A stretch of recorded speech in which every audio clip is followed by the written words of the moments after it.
Good evening, everyone. Welcome to Nature Folklore. No, it's not Nature Echoes. It's on this Wednesday, 14th of December, 2022. And I don't have an opening video yet. After Christmas, I'm bound to have one. But glad you're here. Thanks for joining me. And it's our weekly time of echoing news, stories, poetry, and art connected to your nature folklore, holy wells, and our precious water, woodlands, and wildlife.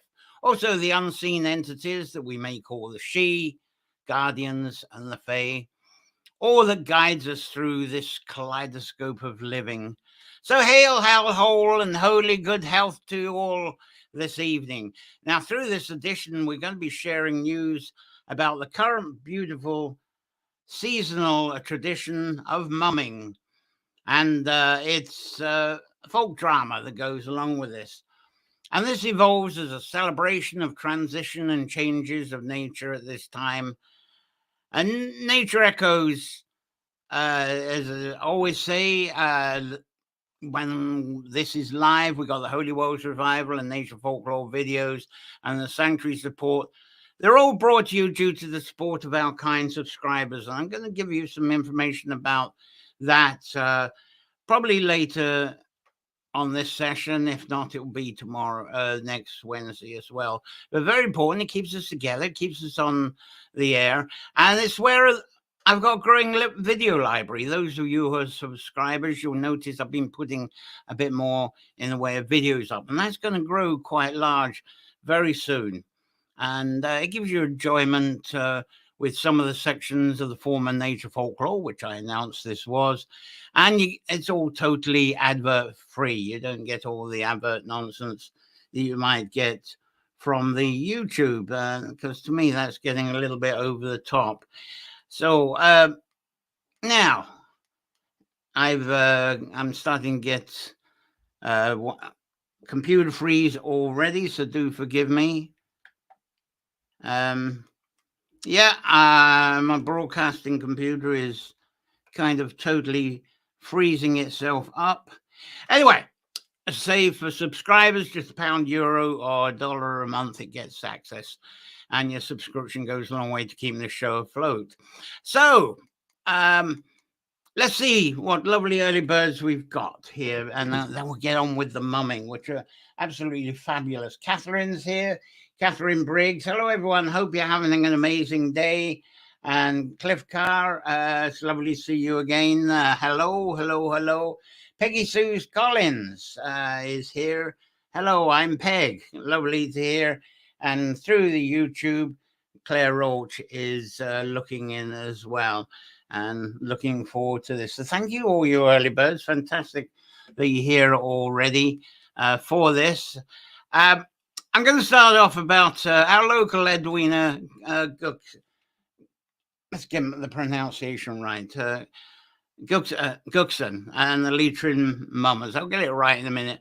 I'm going to be talking about, as I say, Edwina Guckian. And I've got a picture, I think, of her here. Let's get this on the air. There you go. She's getting quite famous lately. I think, do I have another picture there? She's in a dance. She's kind of dancing and performing with a lot of people these days. She's got an incredible resume of practicing and teaching traditions through dance, song, music, and storytelling. Wonderful storytelling. And a worldwide performer. There she is in New York with sharing some of these traditions. And a more recent project facilitated by Edwina is going on at the moment. Is an extension of Sowing the Seed that she has been facilitating through the year. I'll kind of explain that again as we go through next year, but basically it's going through the tradition of sowing oats. And it takes you right through the year. And the idea with oats is understanding the cycle of growing. And so this helps people to understand the cycle of the year. I think there we go. There's some harvesting of oats that was happening and bunching up. That would have been at the first harvest. That would have been around Lunar time. And then after then, using the oats. And this is really, funnily enough, this is what we're going to extend to with the mummers. So some of the straw, if it'll come. There we go. There we go. And some of that straw from the threshed oats. This is going on right now. It's creating costumes for the folk drama that's now called Mumming. And this celebrates, connects, and calls upon the transition that we got going from the old harvest to this new light and warming of the sowing of the new harvest. And we're right almost bang in the middle of that with the winter solstice that's coming up. And the oats were actually a very they were a staple food. Let's get this fella moving again. They were a staple food, especially during winter, probably for hundreds of years before the potatoes arrived. And there's an old-fashioned threshing machine there threshing away the oats. But within the past 4 weeks, Edwina's really been stirring up this county of Leitrim to extend from their harvesting of oats that I showed you in the picture earlier, that came from the Sowing the Seed project. And putting this all together, there's going to be performing mummers troops all over the country. And here's a whole sampling of them with their hats made in a Leitrim field there. And they're coming together all over Leitrim at the moment. They're making costumes using the straw, especially the hats, and other materials on hand to create straw hats and mummers costumes. And yes, the project is really, the idea is to abundantly revive that almost lost seasonal mummers tradition, because it was huge in Leitrim. But boy, is it big. There is workshops going on the various small towns around Leitrim, bang, bang, bang. And this has only been going on in the last 4 weeks. Edwina said, okay, let's do mummers. And it's amazing the enthusiasm that's happened. And normally with mummers troops, it's something that lads get involved in.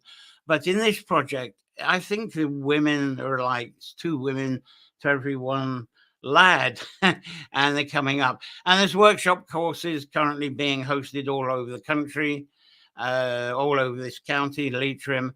And I'm kicking myself because I wanted to be in the local Mohill workshop, which is actually going on this evening right now. But Claire and I have just arrived from Dublin, and the mummers workshop in Mohill at the moment is clashing with this broadcast. And I would have actually loved to have broadcasted the show live from the workshop there, but I don't have the mobile gear really to do that properly yet. So any help with that, subscribers? Anyway, apart from funding mobile live gear to do something like that, there is that complication of including people's faces these days. That's a very sensitive thing, as most people now seem to not like being exposed, because everything has facial recognition these days, every service. And when your face is recognized, that tends to bring us adverts and for goods and services that we don't want and need, and it even connects us up to people that we're trying to not connect to as well. So it's a very sensitive thing there. Let's see what I got. I wanted something going on here. Right. No. So there, if there's any of you here in Leitrim, there is more workshops coming up. If I can get to do this sort of thing, there we go. That was Kinloch. Kinloch. That was a sample of them getting together with hat making at Kinloch. That was really the first one that got together. But this is there. I'm going to be talking about it. Look how they're making the ropes. That actually makes the base of the hat there, and see what they're using, that tool there. And for those of you not, I'm going to get this up for those of you who were not with us last week. We're doing a giveaway. We're doing this giveaway, and I think it's a good chance for me to talk about the giveaway. If I can get the, let's get the pictures up here. It's refusing. They're using a tool called the twister. See that on the left there? Very hard to get hold of. I couldn't get hold of. There are modern versions, but that one you see on the left, I tend to see in museums and in business centers.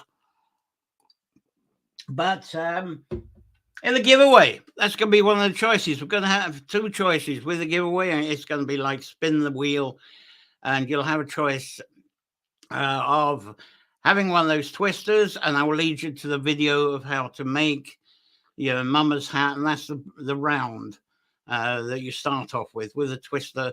You make that rope that I was showing there, and then from that rope you make the round, and then from that you build the hats. But the twister is the tool that you absolutely need for that. If you're in Leitrim, Drumkieran Courthouse, definitely going ahead tomorrow, 7 p.m. Dromahair isn't. That's being postponed because it's very, very icy there. So Drumkieran, that's going ahead tomorrow as a workshop. Drumshambo, the Mayflower Hall, that's on Friday, 7 p.m. No, it's the Dromahair Depot. No, the Courthouse, Drumkieran tomorrow, Drumshambo Mayflower Hall on Friday. If you're in Leitrim or can get to Leitrim, learn how to make that. As I say, I did have the picture. Bring that back up. Give it again. I'd love to bring that up if it can come up. The Kinloch. I think that was absolutely brilliant because the one thing at Kinloch, you've actually got people there. There are at least 3 generations of people who've been involved in mumming, and 3 generations of people who are familiar with straw hat making and costume making. So they were well ahead on that workshop. And because of all the publicity that's going on in Leitrim, I thought this was the first year of the Mummers Revival in County Leitrim. But according to a lovely article in the National Geographic that featured Edwina, she's been involved in organising mumming for 7 years now, which is wonderful. But I think the reason I think it's the first year is this is our first year of living in Leitrim. So we're getting exposed to the Leitrim community activity. Now, one thing that was lovely, Edwina and a couple of her friends, because it was still COVID time and people were cocooned up. And there was a lot of people in Leitrim that were cocooned up. They were single, they were seniors. And so what Edwina managed to do was get together with the Meals on Wheels people to find out the location of these cocooned, isolated people.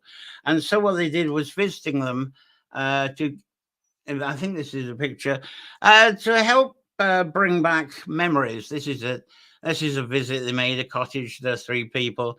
And by doing this, it actually brought them back some lovely old memories of old traditions that have faded away from them. And I think was the main motivation for this expanded Leitrim mumming project that's going on right now this year. And as I say, I'm gutted that I'm not going to be part of this this December, but I'm sure I'm going to be part of it next year, because mumming is something I've been in and out of since I was about 6 years old.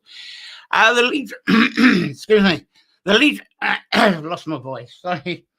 Now, Leitrim people, I've noticed lots of people getting involved. A lot of people have got experience, their parents have got experience. So what's coming out of this is a Leitrim version of mumming. It does include folk drama performances, but a little bit different to what I'm familiar with. And this is what happens when tradition is localized. That's the beauty of tradition, to have it localized. So I'm learning, because I'm finding Leitrim does things a bit differently. And I must admit, I like a lot of what I'm seeing. So there's no problems with that. What have we got here?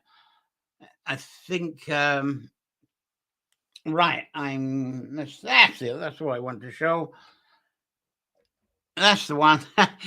That was actually a bunch of Leitrim people in Foxford, which is in Mayo. They took a visit there to show off their hats and costume making, and not far from there is Tom Hennigan's centre, and they make hats there as well. So I'm wondering if they did a visit there. But a lot of people are familiar with maybe the Scottish guisers. The one thing the Leitrim tradition is doing is bringing back what I was familiar with the Scottish guisers around Halloween. And that's now, even in Scotland, like in the USA, and even in Ireland now, it's been reduced down into trick or treat, which is a great shame. But there is the storytelling. There is a bit of the folk drama in the Leitrim, which is great. But the older geysers in Scotland, they used to perform tunes. They did dances and songs. But the geysers didn't really. They dropped doing a collective folk drama probably as early as 1930s. So whatever the mumming performance is, the intent is always the same. It doesn't matter which community it's from. It's all about the killing off of the darkening and the reducing daylight and welcoming the new warm welcome of the new stretching daylight towards the new farming season. Even if the 22nd of December is only 6 seconds longer than the 21st. But the light stretching does get going quite strongly on St. Stephen's Day, the day after Christmas, Boxing Day if you're in the UK. But having said that, the Leitrim tradition, their intent is fun. They got a beautiful song that they're sharing, which actually has the folk drama in the song. I haven't got a copy of it. I might have a copy of it for you next week. But the one thing is, by doing this, it's really focused on bringing the wonderful good cheer, whatever it is, especially for people who cocoon and live alone. It's a very joyful time. It really is. Let's see if there's any more comments to see if who of you have any others have arrived here. Sherry Scott, here we go. Sherry from Donegal. Edwina's amazing what she's done for Leitrim Culture Revival. Overall, oats. That's what it's about. I'm glad you recognise that, Sherry. Fantastic. Dusty Rhodes here. Hello, John, another listening. Lovely to have you along, Dusty. And Teresa Hardwick's here. I get her up. She's not coming up. Okay, there we go. Teresa, rural Maryland, USA.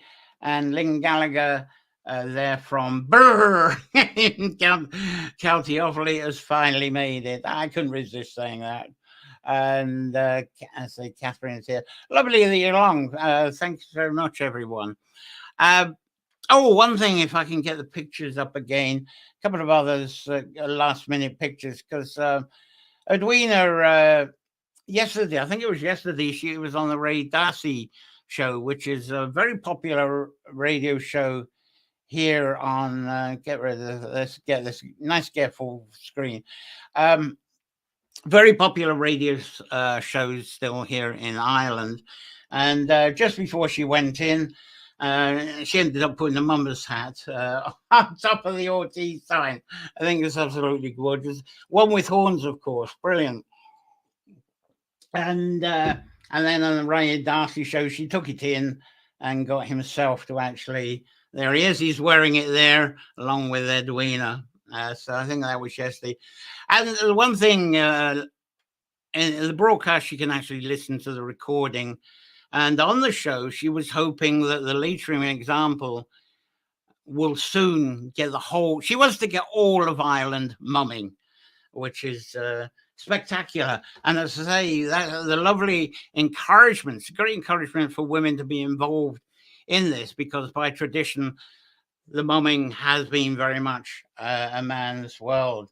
So that, Edwina Guckian, look out for that, because as I say, the Sowing the Seed, she goes through the entire season with the oats, from the sowing to the growing to the first harvest and the threshing, using the seeds. And then now we're on to using the straw for the mumming. Absolute fantastic cycle. And I hope we'll get her live. She's too busy to actually come onto the show right now because of all these workshops.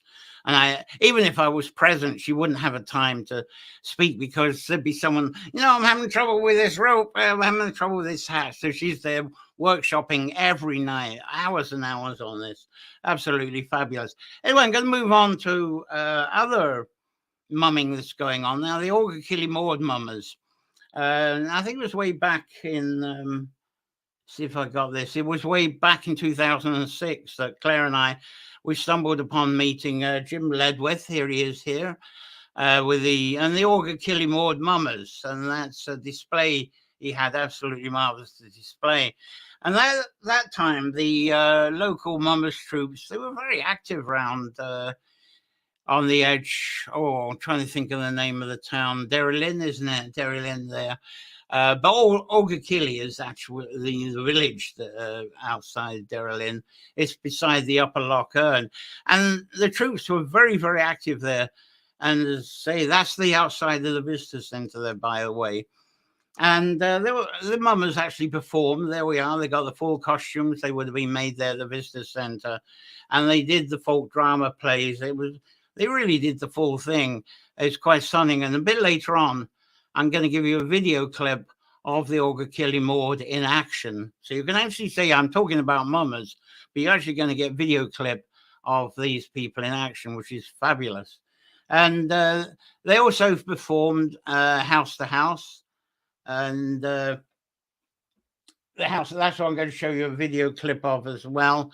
And they performed Central as well. This is in Enniskillen, and they had a pretty, well, I suppose you recognise the lad on the left. And there was some funny newspaper cartoons about it the next day, but I haven't got those in it. But the Orga Maud people, they weren't just limited to the winter solstice mumming. Here they are. They're engaged in summer solstice performance. Summer solstice here. They're up. On. That's Jim Ledworth himself in his costume. But that previous one, they were up on Knockninny, which is one of the fairy hills of Ireland. So Fairy Hill, Upper Loch Earn, summer solstice gathering and performance there. But these days, Jim and the Orga Maud mummers, they seem to have gone very quiet. And I know that Edwina's workshops, one of them was going to be Glenfarne, which is not far away from where Jim lives. But unfortunately, the icy roads meant that was cancelled. That was going to be yesterday evening. And that would have been lovely to have Jim and his experience there as well. That would have been quite some workshop. But I think with Jim, there was a funding issue. That's what slowed things down. But Jim Ledworth, he still gives wonderful online talks, seminars, and he gives offline talks as well about mumming, because he's had a wonderful experience. He's not only with the Northern Ireland mumming, Republic of Ireland mumming, and UK mumming, but around the world. He had troops from the Balkans that came over and shared what they did, troops from Africa. So it was fascinating. He really went full circle.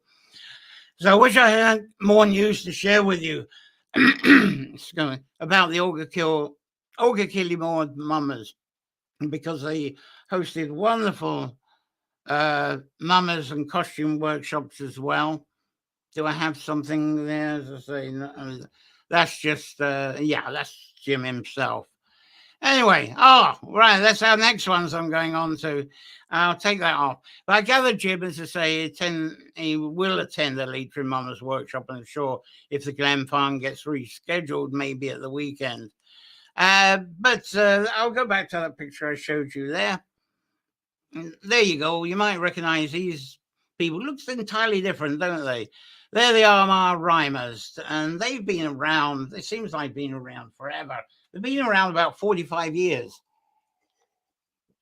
They started off with straw, but luckily near Emmemaka, where they are outside of Armagh, there are some lovely willow weavers that made these sustainable helmets for them that they can use time and time again.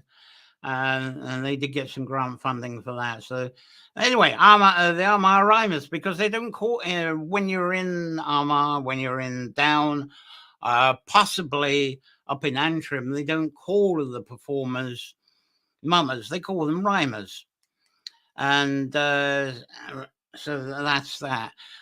Let's see. I've got some more pictures. There we go. There, yeah. As I say, the masks are very unique. They're very durable. The woven willow, beautiful, and the characters and settings that they use in their folk drama tend to be much more ancient ones than what's probably going to be used in Leitrim. Looking at the rhyme in Leitrim, there, if you go to England, go to the UK, there's two characters they have fighting, and quite often it tends to be St. George, which is a common one. Sometimes it's Robin Hood, but it can be St. George. But the unfortunate thing is that the person they're fighting, and this comes out of long tradition, tends to be a Turkish knight slasher who's an Arab. So, of course, that doesn't go down very well right now for the political tension. So characters have to be changed. But the one thing that was changed in Northern Ireland, and certainly over the borders when mumming was done in Monaghan, Cavan, Leitrim and Sligo, the hero was actually St. Patrick. And it was St. George that got slashed down. But as I'll talk about later on, and with a little video, it's all about the transition from the past cycle that we've had and that darkness and the transition into light expanding. So right at the end, the doctor comes along. Here was the person who's been slayed, comes back to life, and the two sides hug and they live for another year. So it's not all a bad ending in the end. I'll bring myself back on the screen. But with the, I'll give them again. The thing with the, as I was saying, with the Armagh rhymers, what they tend to do, the characters are not like George and St. Patrick, people like that. They go for characters, say, in the Torn stories. So there'll be Ferdier and Cuchulainn, for instance, they would. And of the people from way back then, they would even have Lou and Bala. They would do things like that. So the one thing with the Armagh players, they also include a lot of music and dance, just like Edwina and her friends do. Have I got any more pictures of that? There you go. They've got some. There's some of the Armagh players playing a bit of music there.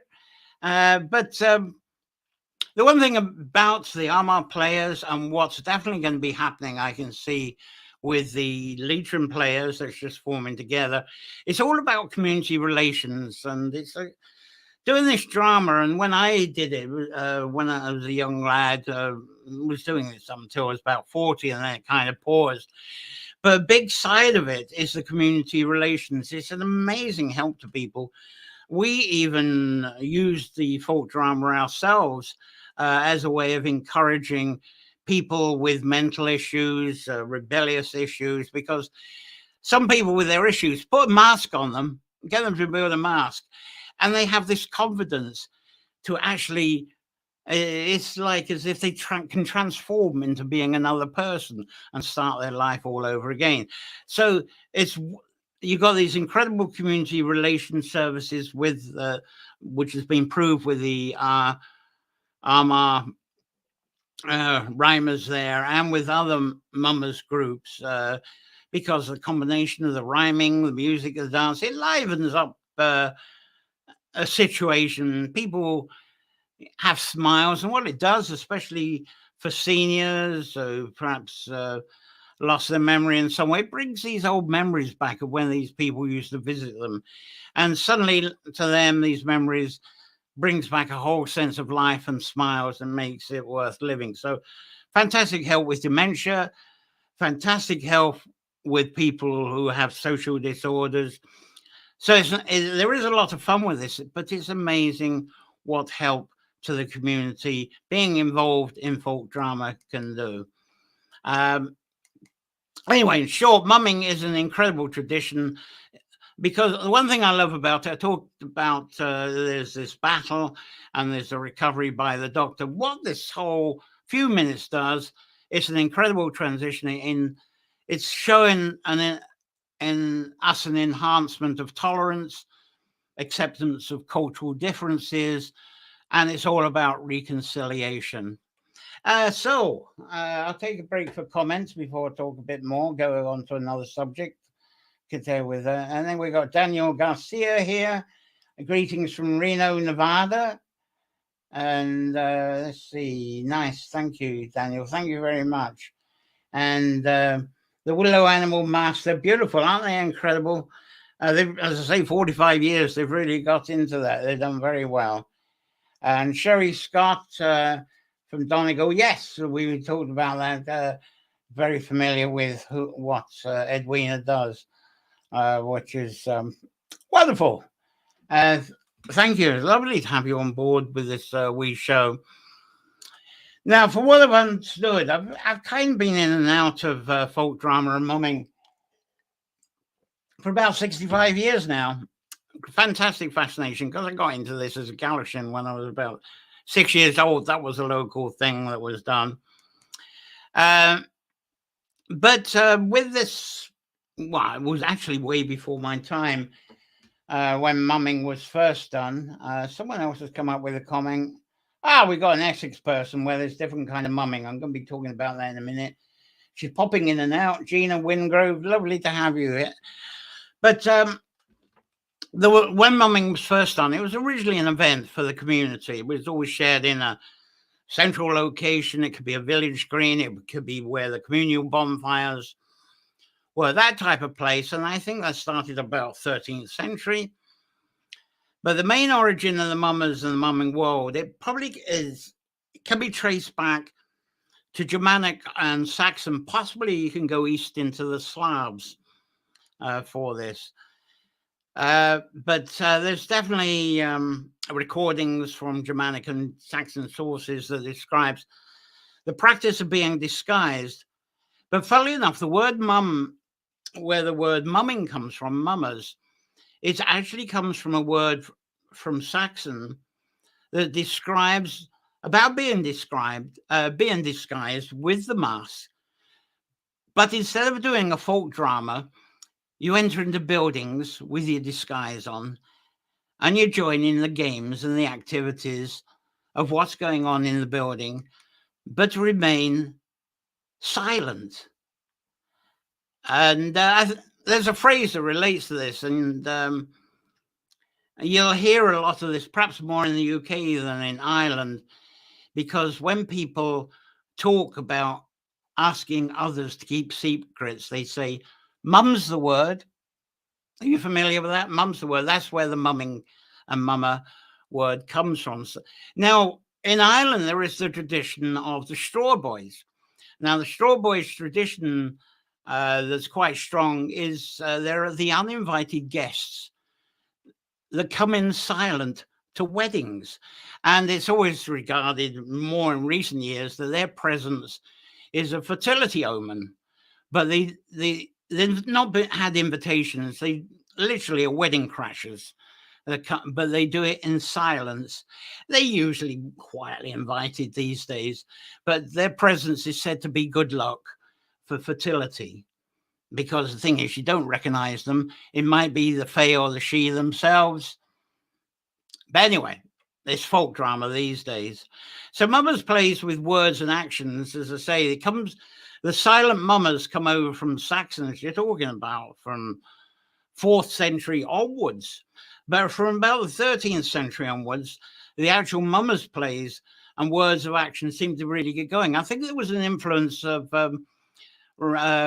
performing troops from Italy, they hoped, because we're familiar, say, with Punch and Judy shows and pantomimes. And there was quite emergence with these mummers and Punch and Judy shows and pantomimes that brought the folk drama about. So you got this bit of a fusion. So this is what happens. You've got these folk drama community events starting from the 13th century, which was a fusion of these different traditions, but became very popular from the 16th century. And I think in the 16th century, why the mummers and the folk drama was popular, they had the masks on so people couldn't identify them. And in a way, it was a public rebellion against that awful witch hunting that was going on with the locals. There was a propaganda that was turning the local people against the healing women and the people they respected and the families they respected for hundreds of years. And somehow somebody say, church comes along and says, oh, what you're dealing with, they're not healers, they're from the devil. And they dance with the devil at the crossroads and things like that. But there were some people who didn't take that bullshit and propaganda. They put on the masks and they do the folk drama plays. And part of that, I feel, from the 16th century was their way of rebelling against the attitude of the church on witch hunting. That's part of it anyway. It's going quite deep. So luckily there were locals that could see through the inhuman propaganda going on. But if they weren't disguised, they'd be persecuted. Now, the use of folk drama and mumming drama, I think I've got another picture on this. See if we've got something. Door to door, I think going door to door from the community events started about the 18th century, and that's an 18th century photograph, believe it or not. They haven't got the straw on because people did start putting clothes on at that time in the 18th century, and they were going door to door. And there was two major cultural changes that were happening then, especially for the mid-19th century. One was more people were earning currency, because before then currency was for the elite. Everybody else, when they worked, they were paid with food, shelter, local medical services, clothes. A lot of people just say that was slavery, but there wasn't currency to hand out to people then. They were just looked after in return for doing the chores that provided the goods and services that would have brought currency for the people who were in charge of the whole thing. So suddenly 19th century people were getting currency as payment for their labors. So they could actually buy their own food, buy their own shelter, and so forth. That was a big change. And the other change was people, excuse me for this, many people were learning to read and write as well. So what they could do, there was broadsheet sellers that people could buy these folk drama scripts from and get together with their friends and learn how to do this and go off door to door. So there was this new industry of mass printing. So you got this combination, the groups of people, even the peasant people could read and write now. So they get together and think, oh, this is something we can do to go begging door to door and get ourselves a little bit of currency for the holidays. So there's where the change came. So people still in poverty, they could combine what they read on the broadsheets and use that with the traditions that had been passed down, because it wasn't all what they read on the broadsheets. Already the parents, grandparents, and so forth had this tradition. But by getting these broadsheets, they somehow got more of an understanding, maybe. I'm not sure of the combination, but this is what prompted them. And they also knew that if they could call door to door, the people they call on now in the 19th century, it wasn't only food donations they get in their bags, but they'd also get some currency coins as well. Now, how these people reacted to these performing beggars with their drama, their reaction, I think, goes way back in our human culture. Because as a child, I remember relations telling me that the people that we call druids and shamans today, the reason they were successful is that they, let's see, let's use this picture, I think. They were convincing the people that shamans and druids were people that were in charge of darkness and light and the changing seasons. People actually believed that these people had command of those things. So if these druids and shamans were not respected, if they called round to you and not donated to, then as they were in charge of the light and dark, because you didn't respect them or pay them, you wouldn't get your light and warmth back. People did carry that suspicion. And isn't that exactly the backbone of many religions too? There's millions of people today, they have an intense belief still in heaven and hell. It's taught to them by religious people, their teachers and their parents. And I'm not going to question that today, but part of that belief for many people still is that if we live our living life today in penance and poverty, in return, we'll be blessed with eternal heaven when we die. But to ensure penance and poverty, anything that we gain, do please hand it over to the church to look after, and they'll look after it in total sanctity, of course. So by handing what you got and live in penance, the church will relieve you of sin and guarantee your place in heaven. So very similar to what I was saying, as I say, another example with those druids. If you donate to them, then they'll make sure that the daylight will start extending again. It's all down to them. Now, when these begging mummers in 19th century came door to door, especially in rural towns, both that druid stuff along with the church teaching, it was branded. It was still branded in people's consciousness. And so we have these folk drama people like this, something like that. It looks like they come from another world, doesn't it? Imagine them coming on your doorstep, total aliens. And if you didn't donate to those characters like that, you may find yourself cursed with hunger, ill health, or even a long spell in hell later on. So that superstition was still in the minds of people. And of course, the performing beggars understood this, and they knew this is how the people react. And that's the whole point of how they were successful at their begging. So they took advantage of it. That's actually a recent one. That's a Kinloch, I think. That's why mumming is also known as mischief, myth, and magic, because that's the whole process that it's about. And of course, people were recognised. I mean, they're going door to door. It's your local people. You got to recognise the voices. And under the straw hats, you can say, you can, after they've done their performance, of course, people start teasing you. See you there showing that shoe, isn't it? And they get into that. But the reaction is still, it's a bit like us walking under ladders, isn't it? I think we all know that it's perfectly safe to walk under ladders. But how many of us still walk around the ladders? Just in case. And that's the same thing with mummers visiting. It's fun, but there's still something inside us that calls us, though it's a lot of fun and we can tease the people, we know who you are. We still seem to have that something inside of us that calls on us to have respect for these people when they're in disguise, because after all, they may have the she with them. Right, who have we got? Jane Gilgan here. Greetings from Jamestown, and greetings to Claire, she's saying there, which is wonderful.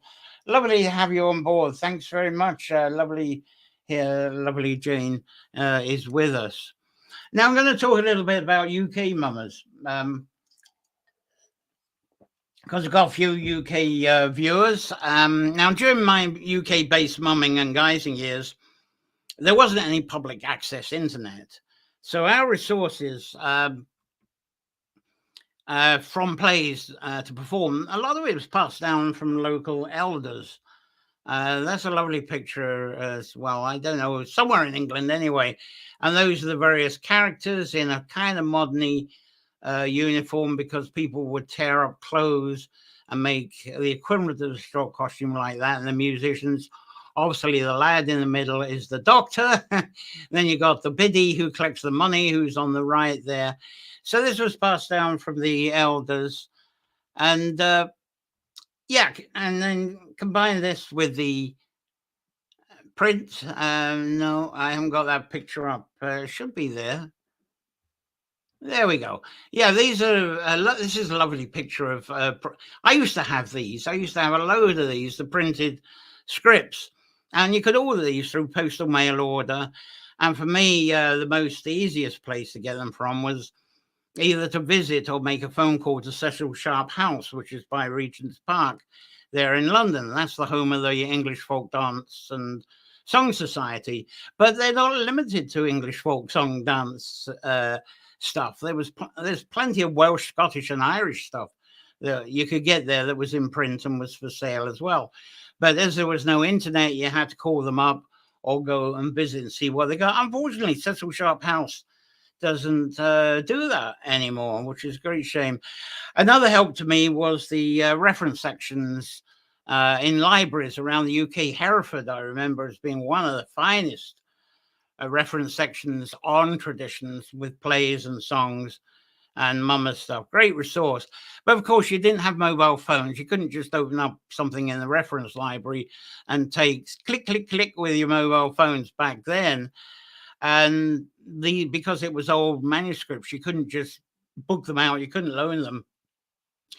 So yeah, I'd spent hours in these reference libraries because all you could do, you go in with your notepads and you just have to write stuff down from the book into your notepads. That's the way it was done. But of course, today with the internet, this is made so much easier. And I'm surprised that Cecil Sharp House hasn't expanded to this on the internet, but they hardly sell any printed publications now. But I did tell people in advance there is a wonderful UK website, and I didn't bring I haven't put it in, which is a shame. I think I've got a picture of it somewhere. Right, let's see if I get a picture, and that'll have the address on it. It's called mastermummers.org. Mastermummers.org. Absolutely everything there. And I'm going to see if I can. There we go. Let's see if I can get a picture. There should be. There we go. There's a page from them. I think this is from the home page. There we go. So you can see it to the top. Mummers. It's Master Mummers. That says Master Home. It's actually Master Mummers. That the other way around. I think I've got a timer or something. I hope you can clearly see that. It's mastermums.org. And that's it's a very antique looking website, isn't it? But I guarantee you that's very resourceful. That's actually taken on a page that shows you events that's going on. So you can see from the dates, it's current. And if you go through the navigation, you'll find what's the Mummers events going on all around, not only the UK, but they cover Wales. Well, that is UK, isn't it? But they cover Ireland, events in Ireland, New Zealand, Australia, North America. So it's very comprehensive. Mastermummers.org is a great resource. And they have literally, it seems like hundreds of manuscripts of folk drama and mummers plays that go way back over 200 years. So you can click them up and download the PDFs. You don't have to write notes anymore. So for the UK, I could have listed all kinds of mummers troops, but that is very much the best centralized resource, much easier than what I had to put up with. So that's mastermummers.org. As I say, it takes quite a bit of navigation, but even so, much better than when I went through it to get the scripts. Now, there's, as I say, there's the Canada they cover as well. And also there's a listing of folk drama groups, so you can join them all year round and get involved with the social activity and the crack, as well as bonding with each other with the different scripts. And just like people used to do in the 19th century when they got the broadsheets, you can still do that. And Master Mummers, it'll lead you to groups where you can do that. And so it's not entirely UK, it's Ireland and other countries around the world as well. So as I say, mastermummers.org is what that's all about. Let's see if there's any more comments from you on that one. And there's Claire says, very best wishes, Jane. Lovely. Right, North American mummers. People have been asking me about this. There's one woman in this workshop that Edwina's workshop. Let's see if I can find that picture. This is quite classic. I think she is from Newfoundland, and she came to the workshop. And Newfoundland, I'm going to show a Newfoundland picture, but there she is. Newfoundland mummers, they tend to dress in lace. So what she's done is combine a bit of the Irish helmet with lace, and this is a costume she's just built. Apparently, I think she made that today and yesterday. So I'm going to find out more about that, but that's a lovely combination, international combination.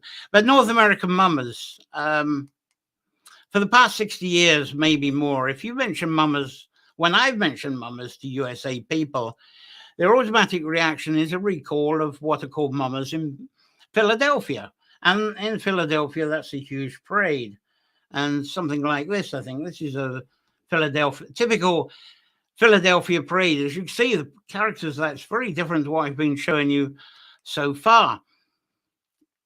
But to me, that's actually over the years, that reference to the Philadelphia parades has been a bit of an embarrassment on the tradition of mumming as we knew it, because I suppose I was ignorant of what's happening in Pennsylvania. But what I found to be more, uh, people are familiar with the Philadelphia mummers, and because that's their interpretation of mumming, and they're not familiar with the local community mumming, a lot of them think, yeah, that's it. That's all about mumming, and that's what I should learn. A lot of people say, oh, yours isn't the real mumming. This is the real mumming. So they tend to refuse to listen or see what the localized mummers tradition is, like I've been sharing with you this evening. So I found it very difficult to explain this to people, even when I put this show up. I actually got some messages even today telling me all about, we know all about mumming. I've been to Philadelphia, and I don't think any of them are on watching this show tonight because they already know everything about mumming. So, but I think it's lovely. I think more and more people from North America are now looking into the traditions of where it all started. Now, Newfoundland, that's another place. Bit different there because Newfoundland apparently did the door-to-door, very similar to the UK and what Ireland does. But in Newfoundland, apparently the people going door to door were too much of a mischief. They were over here because when in the 19th century with the poverty, it was very competitive. Troops found that if troops sort of got onto the same street, no, this is our street, this is our street, and it would end up in fights. But apparently what happened in Newfoundland, it wasn't really the fights. People tended to destroy people's homes. They sort of forced their way into homes. This is a story I heard. So I'm not sure if it was the counties or the region. And they put a whole stop to door mumming. And they said, okay, if you want mumming, you're going to have to bring it to the streets. You're going to have a parade. And I think that was inspired by the Philadelphia parade. I'm wondering if that's what happened in Philadelphia. Is that why there are the Philadelphia parades? But by the looks of those costumes, they seem to, it's like the Italian influence of the pantomime. And even Punch and Judy went straight to Pennsylvania along with the mumming name. So maybe they bypassed the door-to-door. But in Newfoundland, they kind of went into the parade, thanks to the door-to-door people being vandals. And anyway, this is, I showed that woman with lace that was here who put an oat helmet on, but this is a Newfoundland. This is how they dress. There you go. They've got the lace masks there. And some of them apparently have lace costumes, but it's not actually shown. But that's even very different to how they do it in Pennsylvania. But I gathered recently Newfoundland they've allowed door-to-door mumming back again as long as it's not begging for money for themselves. It has to be a licensed charity event. Maybe you can correct me on that. That's what I've heard on that lately. And of course, North America, they love the tradition of big parades anyway, so it's a natural thing. So, and parades are lovely, aren't they? They're great fun.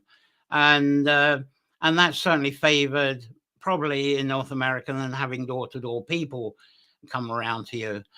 But on this side of the Atlantic, we're a bit nervous of a tradition, the other side of the Atlantic, coming over here and converting our mumming into big parades instead, because that's happened. Obviously, that happened with St. Patrick's Day.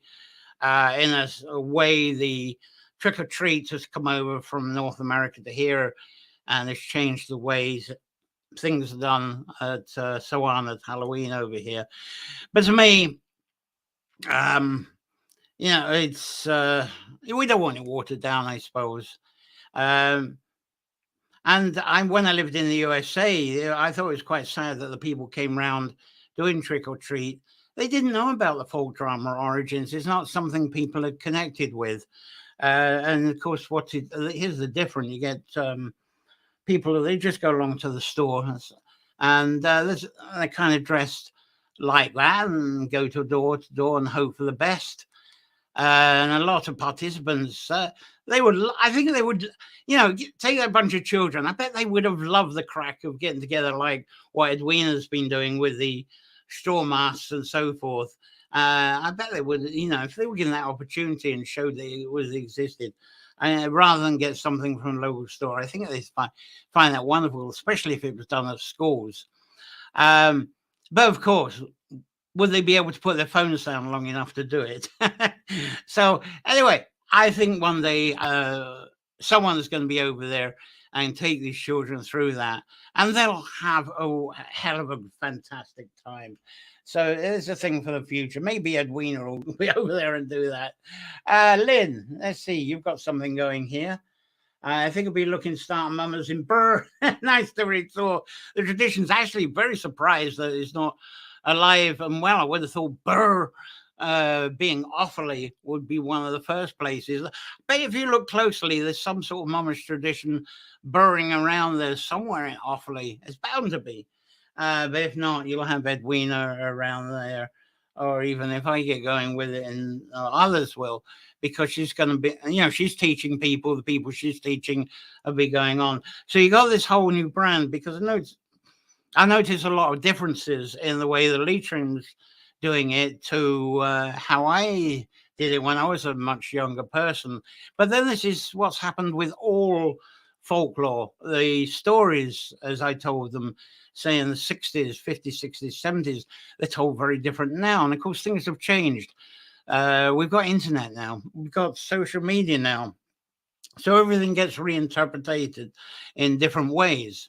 And also the culture's different. The way we live our lives is different. So that's bound to assist some changes. But I think we can still adapt those changes and still keep to the roots of this. Anyway, before I get to this week's giveaway, let's put all of this mama stuff together. As I say, I've got a wee short excerpt of a video. This is Jim Ledworth with the Orga Killy Maud crew. Let's see, there's a lot. We'll be seeing Edwina. As I said earlier, Peggy, she's incredibly busy with the workshops. I did invite her to say something. If I'd been live at the workshop, it even would have been difficult. She would have been trying to say a few words. She would have been rushed off to help someone out. And then we got this issue. People now, they think anything that goes on, well, they're correct. Anything goes online. It's facial recognition everywhere. And people want to escape all that. They don't want the facial recognition bringing them adverts and bringing them in connection with people. So it's very difficult to do that stuff live. Because you really got to get everybody to sign legal papers, and it's a very complicated thing. But I'm sure that Edwina, once the rush is off, we'll have her to talk, because she'll want to talk about the whole cycle again with Sowing the Seed, and we'll talk about the cycle. So yes, I'm sure we'll get her somehow, unless she becomes too worldwide famous for this that we can't get her. But I'll do everything I can that we get her on here on Nature Echoes anyway. But as I say, I've got this film, and it's an excerpt from Jim Ledworth's film. It's Jim Ledworth's film that's nearly an hour long. I'm just going to show you a couple of minutes. But what this does do is show you the house visit, what goes on at the house visit, and the performance, and how that's concluded. It starts off with a house visit. It finishes off with social community scenes. So here is the video of Mama's Mischief and Magic.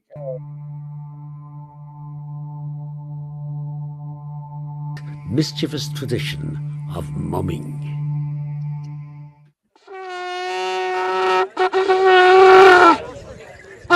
A wild and wonderful spectacle, the mummer's performance defies description. Whilst it's to be broken. Sure, it's not even clear where it came from in the first place.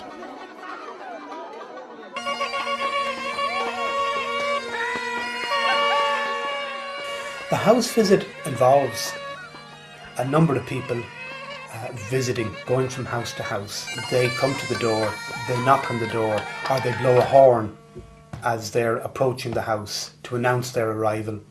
They knock on the door and they formally ask permission to come inside.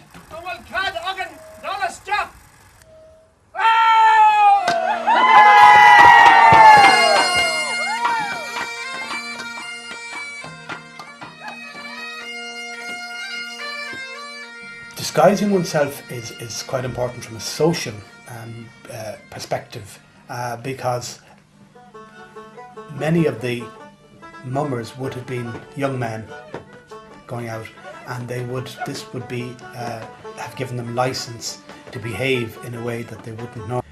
There would be an element of surprise. There's a fun element for the audience in trying to identify who the person is. And of course the mummers often speak in a very clipped or style of mumbling. That's what the term mumming originally means, and from the Middle Ages it means to mumble. Here comes I, Captain Moore, and all me merry men. Room, room, give us room to rhyme, and we'll show you some activity around this Christmas time. They perform their play, and then they're rewarded with food in the past. Here comes I, Beelzebub, and under my arm I carry a club, and in my hand a frying pan. Am I the jelly man? We got drinks in houses, and we done all sorts of things in houses. Maybe this is a completely country scene. You can imagine the situation where you're in a little country house and we're just reaching the use of reason, and nobody would have told us, and suddenly at Christmas time, because it's a very odd occasion that the mummers would appear. In fact, it was the only one time of the year around Christmas time and Halloween that they would appear. Here comes us that didn't come yet. Big head and little wit. The more my head is big and my wits is small. What shall we do? You dance that'll please you all. Cure. What can you cure, doctor? I can cure many, many things, sir. I can cure things like the big plague, the wee plague, the plague within, the plague without, the pip, the pole, the palsy, and even that blast. Got a wee bottle here called Hocus Pocus Sally Campaign. Does it work? Never fails. I think we better say a prayer just in case. The Sally Campaign, it's this magical form of medicine. It's the whole mystery of how this person lying is resurrected from the dead. You know, with this Hocus Pocus Sally Campaign, rise up, dead man, and fight again.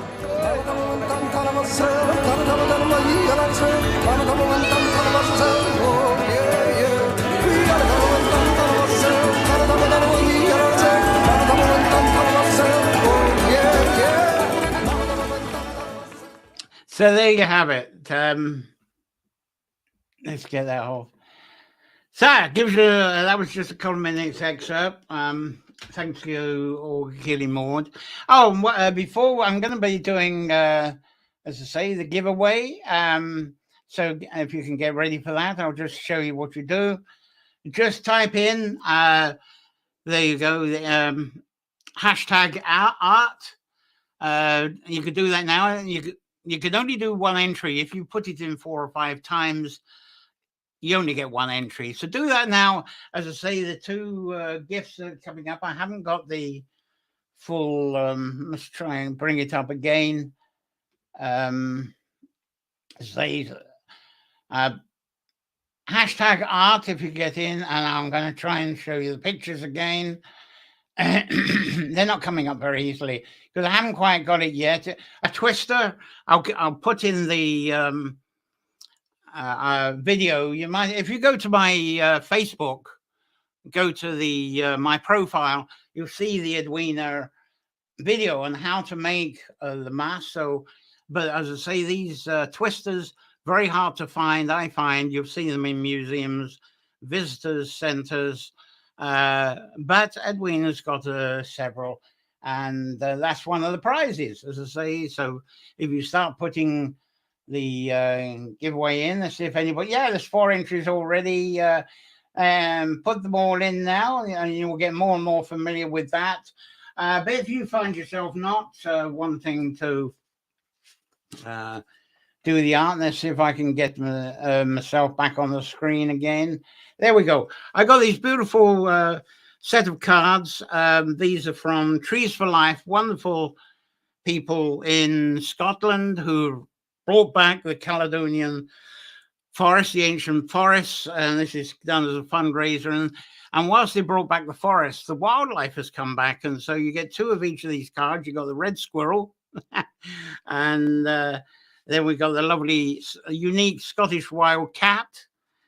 And And this one, the crusty tit, very unusual bird in the tit family. You don't see hardly anywhere else. And of course, the beautiful mountain hare. So you get 2 sets of those cards. So you have a choice between the cards, or if you fancy have a go at the mum's hat, and there is the video of instructions. If you can't find the video, I'm going to put it up, the link, after I finish the show, or if you can't find it on my Facebook page, you can go to Edwina's website, if I can bring that up here. This is in. You can find everything she's doing, edwinaguckian.com, and somewhere along there you'll actually find the video that shows you how to make it. And it starts off with the twister making those ropes, as I was showing you there. So how are we getting on here with the giveaway? More entries. I'll give you a few more minutes for that. A minute or 2 with that. I know we're running over time, so just keep putting that up. If I can get that back up again, is the hash art. You just have to put that in, and we'll get that going. And whilst you're doing that, I'll answer the current comments, see what we got with that. Peggy Sue's here. Could you perhaps, I put that website in the chat as well. I'll bring that there. And of course, there's a lot of comments, and love the video. Thank you, Gina. Yeah, that works too. If anybody does that and the hashtag art, and then put it within the comment, it'll pick up the art in the draw. There we go. Cliff knows how this works. That's great. Lynn's got going. All these people. Creating My Reality is in here. Who's greetings from North Wales, and got in with that there. And let's see, Cliff's made something here. Mary Lewin, who's now awake in Wales, she too enters the house to give good fortune. Yeah, that's definitely part of a variation on the mummer's tradition as well. Who gives her food, though she does seem to snap at one's private parts. Yeah. This is a variation that's going to Cornwall. You'll get a tradition that's very similar to that. But of course, in Cornwall, it's not Mary Lloyd, it's a white horse. A person dressed as a white horse goes into people's homes and takes a grab at one's private parts. This is, so, yeah. Have we got any more new comments? How are we doing? Love the history of it across the world, and I've gone really over time to cover it as much as I can. And as I say, I'll bring the Edwina. There it is. I'll put the website full link, but there we go. EdwinaGuckian.com is where she is there. How are we doing on comments here? Right, how are you doing with the entries? Any more entries, please? Because I say this is quite special. Can we have a few more entries so that I won't go bankrupt selling the putting the twister, if you make the twister as your choice. As I say, the choice is the twister or these beautiful cards here from a set of cards that I'll send you from Trees for Life. There we go. No, I better get the and kind of well, it is. I'm showing photographs through the old method I used on. I forget that it covers up the screen. There we go. There we go. The lovely mountain hare, etc. And the cat is beautiful. Oh, even the tit. As I say, 2 sets of these cards from, and they're not wrapped up. These are loose ones. You'll get nicely wrapped up ones. They're blank, and you can use them anytime. So that'll be your choice. So as I say, it's asterisk art is what you're looking for. So what else have I got? Now, I'll do the giveaway in a minute, but whilst I'm waiting for you to have more entries in, there's hashtag art. Great time to enter. Anyway, National Nature Echoes next week. It's going to be the 21st. And this year, that's actually the winter solstice. And So next Wednesday, it'll be winter solstice things. What people are doing. What are you doing on winter solstice? There'll be a little bit on the mumming, a bit more on that. There'll be more around how people approach to what's known as the Grand Conception, the midpoint between when the darkness has been crawling on us to the point where the daylight stretching. So there's going to be a few things on solstice as well, and also about Christmas Day. You know, Christmas Day has only been there since Christ was born, but strangely enough, there was something special on that day for thousands, if not millions of years before Christ came along. So I'll be talking about that a bit as well. Right, now we got other comments here. Been delightful. I feel I've been to Ireland, I hope, and the others. Right, and Cliff wants a twister, which is fabulous. So, as I say, to be able for me to get you these lovely giveaways here, just to remind you that become a subscriber so I can buy twisters and various gifts for you for the giveaways for now and in the future. I've got some lovely books coming up, various other giveaways. Become a subscriber. I got the ever increasing video library starting just £1, euro, or $1 a month, and it helps me to pay subscriptions as well to keep this show on the road. Right, any more on that? As I say, one more chance is the hashtag art.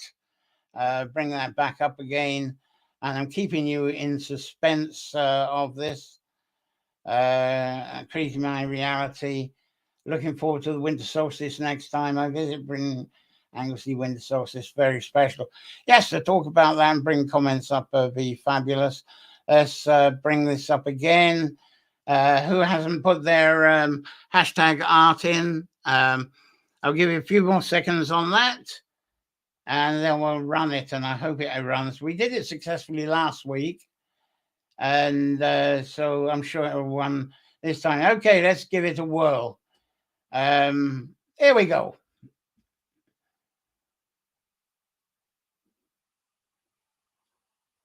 Oh, almost. Right, Cliff Carr, you've got yourself. Well done, Cliff. You've got yourself you got yourself the twister. So that's delightful. Just get in touch with me with the address. Thank you very much. Congratulations, Cliff. Your wish is your command there. Absolutely fabulous. I hope you enjoyed that bit as well. So what else have I got? Any more questions about today? It's a long one, and I tried to get this half an hour, but this was a lot to cover.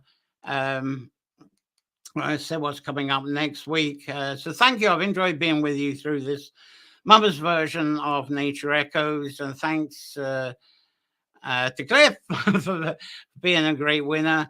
For those of you watching this as the archive and playback, please keep those questions and comments going. And I do check quite frequently to see what you're saying. YouTube people, there's a bell icon. Click that and you'll be reminded of the next Nature Echoes and what's coming up each week. So let's see what we got here. Cliff, brilliant. Thank you for an awesome episode. Thank you, Lynn, for being here. And Sherry, great show. Thanks, John and Cliff. Can get a hat. Right, Cliff, you you only get that if you make everybody a hat. There we go. But it does need to. If you look at the video, it does need 2 people anyway. So you'll all have to go around to Cliff's house to make hats. Really enjoyed. Thanks to you.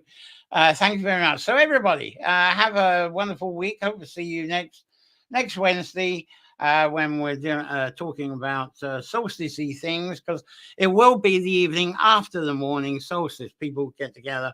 So it'd be lovely to hear a bit about your solstice-y time. There's a possibility of sunny solstice in the east of Ireland. They're not so much here where we are in the west. So that I'm trying to get my ducks in a row here. So thanks very much. I think that's all I've got for you, which is more than enough. Until next Wednesday, play well and be well enchanted. Thanks very much. I think that's all I got. Thank you. Bye.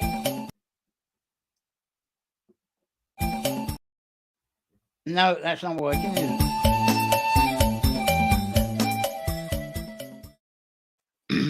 No, that didn't work either. Oh, never mind.